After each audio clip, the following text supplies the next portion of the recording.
Hey there guys, I am the Six Machine and welcome back to another Warhammer video.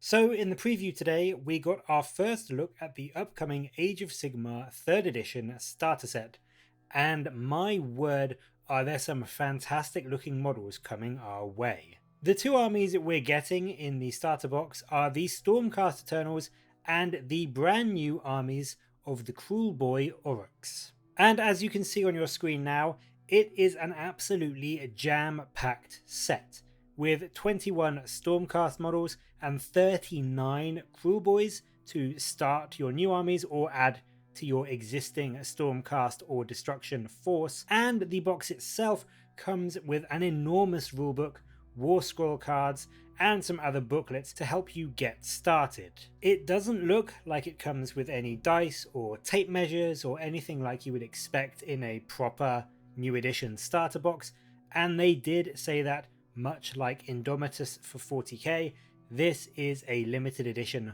while stocks last set, so I'm afraid it will 100% for certain run out day one. Which does massively suck, I know, but still I imagine, like Indomitus, there will be some smaller starter sets which bring various pieces of this box in various forms. So aside from the specific Dominion style rulebook which you get in this box, you will likely be able to get everything in this relatively soon after the set has run its course. But for this video, I just wanted to go through the units that they showed off from the box today, and we may as well get started with the Stormcast. Being led by some fantastic leaders, the first of which is a character we saw in a previous preview, Indrasta the Celestial Spear, who is the beast hunter of Sigmar, essentially, so perfectly suited to being sent out to take down the Orruks and the other followers of Kragnos. As I mentioned before, she has an absolutely gorgeous model with some truly stunning wings and armor, as well as that fearsome spear which she obviously uses to impale all manner of creatures that get in her way. The other leader choice in this box is the Lord Imperatant with Griffhound, and I just want to say the bare head option, that's 100% Ian McKellen, right? Like, you all see that. It's not just me. You see that as well, yeah? I do have to say, all jokes aside, I prefer the unhelmeted option, and not just because it looks like Ian McKellen, but I think the helmeted option looks a tiny bit too small compared to the rest of the body, in my opinion. But aside from that, I think he looks fantastic. I adore the armor, his hammer, and of course I love his Griffhound, which is called Ironbeak for all of you that needed to know that. The Stormcast also get a brand new spellcaster in the form of the Knight Arcanum, coming with both a brilliant bareheaded option, but in my opinion an even more awesome covered mask style helmet, which makes it look unbelievably sorcerish, I guess is the best way to describe it, if you get what I mean with that. I love the scrolls and the book and the staff, it all makes an incredibly gorgeous model, and I love how the Warhammer community article states that they are quote unquote eccentric wizards. So I hope that they will have some kind of crazy out of control style magics that can cause destruction all across the battlefield. Next up in line of the Stormcast units is quite possibly my favourite model in the entire box, the Knight Vexilla with a banner of Apotheosis. And I just love this model. He has one of the coolest, most badass poses I have ever seen, and the banner itself is truly stunning. The detail, the armor, the lion motifs, and the way he's holding his sword, it just all comes together to give this mind-blowingly cool image for him. And I really cannot wait to see how he performs on the battlefield as well. I'll be honest, I like this model so much, I'm almost tempted to see if I can somehow find a way to convert him up to fit in as an ancient in my Dark Angels force, just because I really want to see him on the table. And then finally for the Stormcast, we have not one, not two, but 3 multi-model units. The first of which is the new Stormcast Praetors, which act basically as bodyguards for their chosen leader and start to take on their charges, mannerisms and that sort of thing as they spend time protecting them. I absolutely love the halberds, but more than that, their cloaks are quite possibly the nicest I think we've ever seen on a Warhammer model. They just look so smooth and realistic and sufficiently hefty So I have to say that whilst it's a bit off topic, if the Custodies ever get new units over 9th edition, I really hope they have that same kind of cloak style similar to this, because it is just truly gorgeous. We also get 3 of another unit we've been shown previously in the Stormcast Annihilators, which are the huge chunky giants of men that basically act as immovable, impenetrable slabs of muscle and armor and stone, and just hold the tide against the enemy onslaught before smashing down with their hammers and pretty much just pulverizing anything in their path. They sound like they are going to be incredibly hard to kill, but also swing with a huge amount of damage when they do fight back. The final thing coming for the Stormcast is the battle line unit of the Vindictors, which again we saw one of in an earlier preview, but now with a full squad of 10 coming in the Dominion box, we got to see a wider variety of them, and they do look really gorgeous, have a decent variety of poses, and also the option, they said, to do all of them either helmeted or bareheaded, or a mix of both, as well as both male and female versions of the bodies. So even though they are push fit, I think that getting a couple of squads of these, if you manage to get a couple of the Dominion boxes, means that you can mix and match enough and to a reasonable enough degree to make at least 2 relatively separate, unique looking units from this kit, which is a really nice bonus to get from a starter box. And then onto the flip side of the Stormcasts, we get the Orruk Kruleboyz, which are the opponents in the Dominion box, and these guys are simply amazing. They have a little bit of a slimmer, more streamlined form compared to the current Orruks, and people in the chat were definitely right in pointing out something of a Lord of the Rings style vibe from some of them, but they are very clearly their own unique take on the Orruk form, and we start off incredibly strong with the killer boss on Great Nashtooth. And I have to say, I love the look of the Nashtooth. It's got a very wolf-like form with just a hint of that furless, rat-like body that seems to be similar to what I would expect something that lives in a deep, dark, damp swamp would have.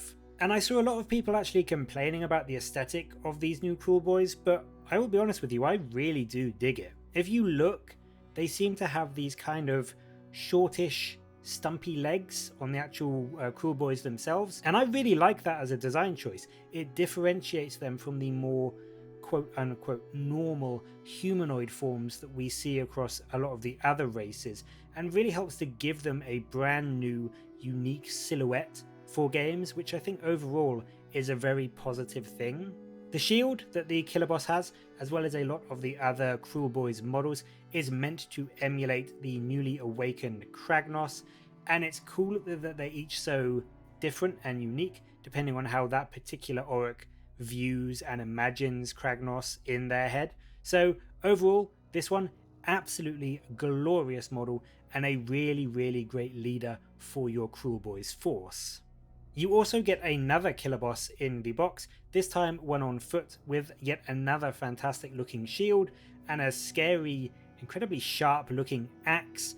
He can swap the shield out for like that swingy mace kind of thing, but I'll be honest, I love the shield so much, I think I would probably rather stick with that. He does look unbelievably menacing and evil, and again, as you can see, his legs are definitely stumpier than what you might expect from a humanoid form, but I really genuinely do think that that adds a lot to their look.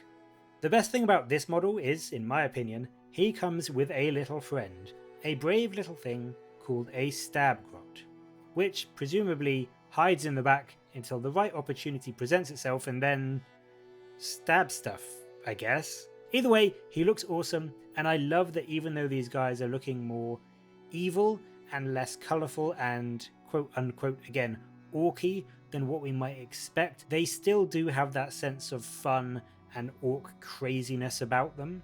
And talking of orc craziness, the Kruleboyz also get a Swamp Caller Shaman to help cast spells and rain destruction on their enemies as part of this box. This is a truly amazing model. It has so much going on.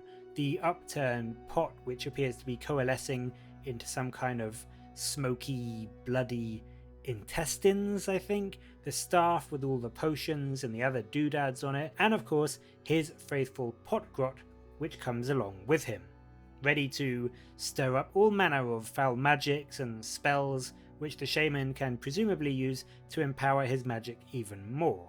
Much like the Stormcast, the Orruks also get their own banner bearer, this time in the form of a Merc Knob with something called a Belcher banner, and whilst I don't think he's quite as good overall as the Stormcast Vexilla, I really do love this model so much. The banner itself is brilliant with so much detail all along it, right from the top to the bottom, and the Merc Knob himself having one of the meanest, cruelest looking Orruk faces I think I've ever seen. Some people did say he looks a tiny bit like Azog from the Hobbit films, and I see where they're coming from, but for me he's about a million times meaner looking and I absolutely dig it. Next up we get something completely new for the Orruks and also destruction in general in the form of some ranged units. The Man Skewer Bolt Boys are, not unsurprisingly, meant for skewering men. Being able to shoot a shot right through a Stormcast's armour, as we saw in the initial cinematic, means they are likely to be very powerful on the battlefield, and they did mention that there are a couple of ways for these guys to shoot a couple of different types of shots. One of them I think said does mortal wounds, so they could be very scary indeed. And on the model front, I really do like the detail on their helmets, the little torso shields which follow the same style and colour scheme of the regular Kruleboyz shields, and the bows themselves just look so haphazardly put together, but so incredibly orky. I really do like the whole aesthetic they've gone for with them. The main meat of the Kruleboyz force is the Gut Rippers, and which form presumably the battle line of the new Orruk forces. And I'll be honest, having seen these ones, it really does make me appreciate the new, slimmer form of these Orruks, and whilst it won't be to everyone's tastes, it does make them look so much more intimidating and tricky and scheming and like conniving, in my opinion. And as I said in the preview, these guys are for sure leaning towards the Mork side of the scale rather than the Gork, and that is absolutely fine by me. I'm glad that there is that mix, and you can do the what they call the Iron Breakers. I don't play Age of Sigmar, but the bigger, heftier Orruks, should I say, that are clearly on the Gork side of things, and then these guys, which are a lot slighter and smaller and slimmer, but a lot cleverer and sneakier. The shields and the spears both look fantastic, and again, the detail on the faces is honestly some of the best I think we've ever seen in either Age of Sigmar or 40k. They really do have that evil look in their eyes and on their faces, and they've managed to capture that aesthetic really well, I think. Finally, we have in something of a surprise twist some smaller allies of the Kruleboyz in the form of the Hobgrot Slitters. Now, I think these are meant to be some kind of Hobgoblin Noblar mix from the old Warhammer fantasy units that were part of the Ogre Kingdoms. Again, they have that really unique stumpy leg style that I am a huge fan of, and they also mention, interestingly, that as you can see with their slightly more substantial armour compared to the actual Orruks, these guys are something of a go-between for the Orruks and their more unknown, darker allies. And to me, that makes a pretty clear call out for things like the Chaos Dwarves, giving them some slightly better armour and being a force which has had something of a low profile in both Warhammer Fantasy and Age of Sigmar for years and years now. So if this is the start of some teasing for Chaos Dwarves also making an appearance in Age of Sigmar, then I am 100% for that as well.